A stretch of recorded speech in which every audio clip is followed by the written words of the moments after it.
सोचकर देखिए, आज हम जिन देशों की दुनिया में रहते हैं, जहां हर देश का अपना झंडा है, अपनी एक पहचान है। ये दुनिया हमेशा से ऐसी नहीं थी। एक वक्त था जब ये सब कुछ सिर्फ एक सपना था, एक बहुत ही क्रांतिकारी सपना। तो चलिए आज इस विचार के जन्म की कहानी में थोड़ा और गहरा उतरते हैं। देखिए, हमारी कहानी की शुरुआत होती है 1848 की इस कमाल की पेंटिंग से। इसे बनाया था एक फ्रांसीसी कलाकार फ्रेडरिक सोर्यू ने। उन्होंने एक ऐसी दुनिया की कल्पना की जहां अलग अलग देशों के लोग अपने अपने झंडे लेकर एक साथ आज़ादी की मूर्ति की तरफ बढ़ रहे हैं। ये सिर्फ एक तस्वीर नहीं थी, ये एक सपना था। एक ऐसा सपना जो पूरे यूरोप में एक क्रांति की आग जलाने वाला था। तो इस आइडिया की पूरी यात्रा को हम 4 हिस्सों में समझेंगे। पहले, ये सपना देखा कैसे गया, फिर कैसे एक क्रांति ने इसे हकीकत में बदलने की चिंगारी जलाई, उसके बाद कैसे पुरानी ताकतों ने इसे दबाने की कोशिश की, और आखिर में कैसे लोगों ने इसके लिए पलटवार किया। तो चलिए पहले हिस्से से शुरू करते हैं, और ये समझने के लिए कि सोर्यू का सपना इतना बड़ा, इतना क्रांतिकारी क्यों था, हमें उस वक्त के यूरोप की हकीकत को देखना होगा, जो इस सपने से आप कह सकते हैं बिल्कुल उल्टी थी। तो 18वीं सदी का यूरोप कैसा था? वहां आज जैसे अलग अलग देश नहीं थे, बल्कि बड़े बड़े साम्राज्य थे, जैसे हैब्सबर्ग साम्राज्य। अब इन साम्राज्य में अलग अलग भाषा बोलने वाले, अलग अलग कल्चर वाले लोग रहते थे। उनकी आपस में कोई एक पहचान नहीं थी। उनकी वफादारी सिर्फ अपने सम्राट के लिए थी, किसी राष्ट्र के लिए नहीं। तो ये जो राष्ट्र राज्य का आइडिया था ना, जहां लोगों की एक साझा पहचान हो, एक इतिहास हो, ये उस समय के लिए बिल्कुल नया और रैडिकल था।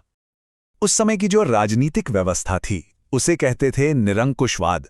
मतलब राजा या सम्राट की पावर पर कोई रोक टोक नहीं थी, कोई लिमिट नहीं। जो राजा ने कह दिया वही कानून था। राष्ट्रवाद का विचार सीधा सीधा इसी सिस्टम को चुनौती दे रहा था, क्योंकि ये सत्ता राजा के हाथ से छीनकर आम जनता को देने की बात कर रहा था। और फिर इतिहास में एक ऐसा मोड़ आया जिसने इस सपने को हकीकत में बदलने की पहली चिंगारी जला दी।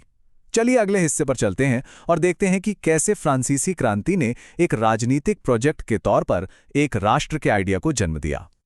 देखिए, फ्रांसीसी क्रांतिकारियों ने सिर्फ नारे नहीं लगाए, उन्होंने असल में एक देश बनाने के लिए, एक फ्रांसीसी पहचान बनाने के लिए बड़े ठोस कदम उठाए। उन्होंने पितृभूमि और नागरिक जैसे आइडियाज को फेमस किया, जिससे एक समुदाय होने की भावना जगी। राजा के झंडे को हटाकर नया तिरंगा लाया गया, नेशनल असेंबली बनाई गई और पूरे देश के लिए एक जैसे कानून और एक ही भाषा यानी फ्रेंच को बढ़ावा दिया गया। ये सब कोशिशें थीं एक सामूहिक पहचान बनाने की। फिर सीन में आता है नेपोलियन, और उसका रोल बड़ा कॉम्प्लिकेटेड था, एक विरोधाभास जैसा। एक तरफ तो उसने जहां जहां जीत हासिल की, वहां वहां फ्रेंच क्रांति के आइडियाज फैलाए। उसने कानून के सामने सबको बराबर किया और पुरानी सामंती व्यवस्था खत्म कर दी। लेकिन दूसरी तरफ उसने टैक्स बहुत बढ़ा दिए, सेंसरशिप लगा दी और लोगों को जबरदस्ती अपनी सेना में भर्ती किया। नतीजा ये हुआ कि लोग जल्दी ही उसे एक हीरो के बजाय एक हमलावर की तरह देखने लगे। अब जब नेपोलियन हार गया तो यूरोप के पुराने राजा महाराजाओं ने सोचा, चलो आफत टली। लेकिन उन्हें ये नहीं पता था कि राष्ट्रवाद का ये नया और खतरनाक आइडिया इतनी आसानी से मरने वाला नहीं था। उन्होंने इसे कुचलने की पूरी कोशिश की। चलिए देखते हैं कि ये कैसे हुआ। तो 1815 में नेपोलियन को हराने वाली बड़ी ताकतें ब्रिटेन, रूस, प्रशा और ऑस्ट्रिया वियना में मिली, और उनका एजेंडा बिल्कुल साफ था।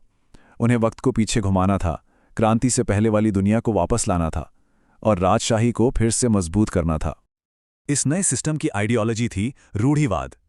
इसका मतलब क्या था?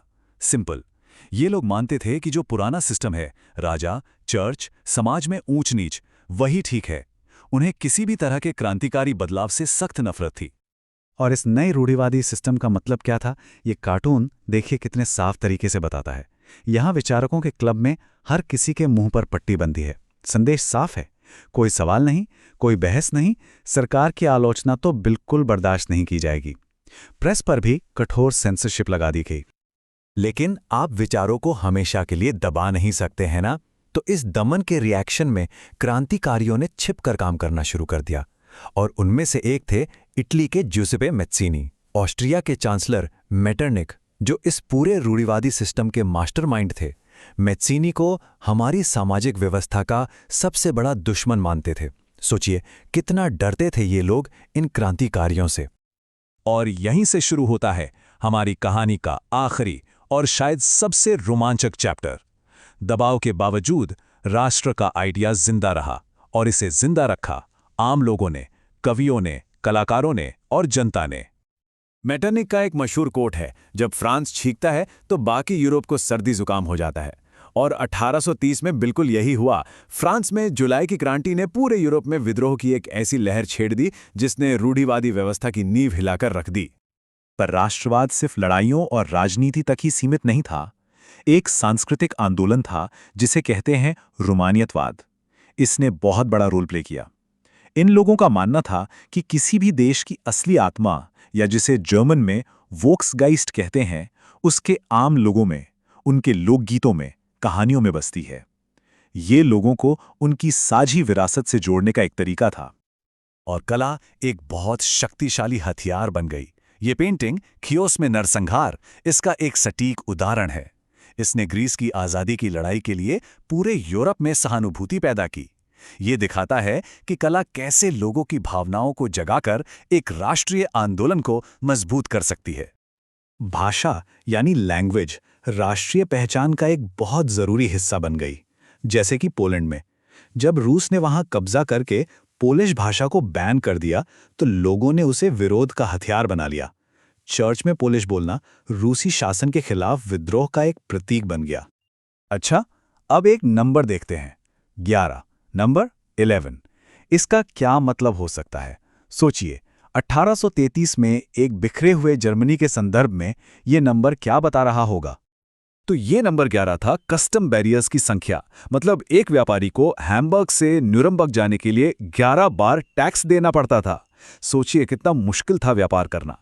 और इसी के जवाब में बनाया गया ज़ोलवेराइन, यानी एक कस्टम्स यूनियन। और इसका मकसद सिर्फ बिजनेस को आसान बनाना नहीं था। जैसा कि अर्थशास्त्री फ्रीडरिक लिस्ट ने कहा, इसका असली मकसद था जर्मन लोगों को आर्थिक रूप से जोड़कर एक राष्ट्र बनाना। और हाँ, ये याद रखना बहुत जरूरी है कि ये सारी क्रांतियां सिर्फ बड़े-बड़े आइडियाज के बारे में नहीं थी। जमीन पर आम लोगों की जिंदगी में बहुत परेशानियां थीं। 1840 के दशक में जबरदस्त गरीबी थी, बेरोजगारी थी, भुखमरी थी। तो 1848 में जो क्रांति की लहर आई, उसके पीछे ये आर्थिक परेशानियां भी एक बहुत बड़ा कारण थीं। तो अगर हम पूरी कहानी को समेटें तो 19वीं सदी राष्ट्रवाद के आइडिया और पुराने राजशाही सिस्टम के बीच एक लगातार लड़ाई का दौर था।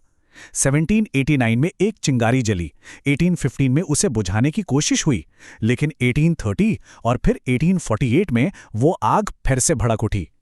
इस पूरे संघर्ष ने आखिरकार उस दुनिया को बनाया जिसमें हम आज रहते हैं, राष्ट्र राज्यों की दुनिया। लेकिन ये हमारे सामने एक बहुत जरूरी सवाल छोड़ जाता है। क्या होता है जब राष्ट्र का ये आइडिया, ये विचार अपनी चरम सीमा पर पहुंच जाता है? ये एक ऐसा सवाल है जिसकी गूंज हमें आज